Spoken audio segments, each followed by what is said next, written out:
Assalamualaikum warahmatullahi wabarakatuh. Saya Ilham Galuh Caksono ingin mempresentasikan tugas project management W13, yaitu manajemen pemangku kepentingan proyek.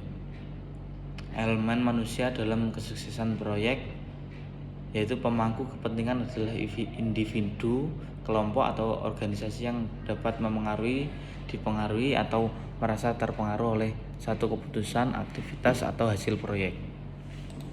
4. Proses inti. 1. Mengidentifikasi pemangku kepentingan, yaitu menentukan siapa saja yang relevan dan mendokumentasikan peran, minat, serta tingkat pengaruh mereka terhadap proyek. 2. Merencanakan keterlibatan pemangku kepentingan, yaitu mengembangkan pendekatan strategis untuk melibatkan pemangku kepentingan berdasarkan analisis mendalam.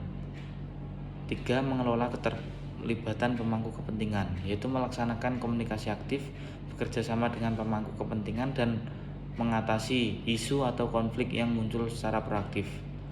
3. Memantau keterlibatan pemangku kepentingan, yaitu memastikan efektivitas strategi keterlibatan yang telah direncanakan dan menyesuaikannya jika diperlukan untuk hasil yang lebih optimal. Identifikasi dan pendaftaran pemangku kepentingan.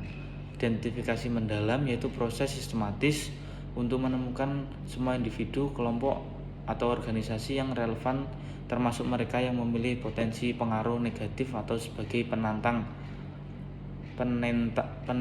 proyek. Selanjutnya, langkah-langkah alat analisis inti.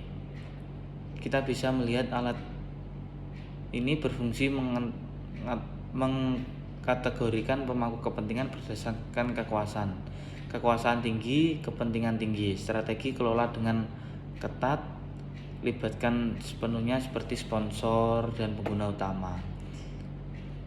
Kekuasaan tinggi, kepentingan rendah. Strategi juga kepuasan, pastikan kebutuhan terpenuhi tanpa detail berlebihan. Kekuasaan rendah, kepentingan tinggi.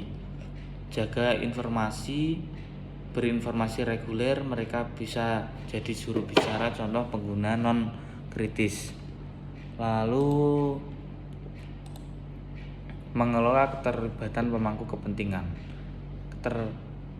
Keterampilan kunci manajer proyek yaitu keterampilan interpersonal, membangun kepercayaan, resolusi konflik, komunikasi efektif, dan pembentukan hubungan yang kuat. Fungsi utamanya yaitu komunikasi dua arah, memastikan pemangku kepentingan mendengar dan didengar. Manajer proyek harus aktif mendengarkan kekhawatiran mereka. Lalu selanjutnya, kesimpulan dan pembelajaran utama. Kunci suksesnya. Bagaimana manajemen pemangku kepentingan harus proaktif dan berkelanjutan, bukan hanya aktivitas satu kali dilakukan di awal proyek. Lalu prioritaskan keterlibatan, gunakan kisi-kisi kekuasaan atau kepentingan terbatas manajer proyek pada pemangku kepentingan yang paling krusial. Transparansi kritis, komunikasi harus jelas, konsisten, dan disesuaikan dengan kebutuhan informasi unik setiap pemangku kepentingan.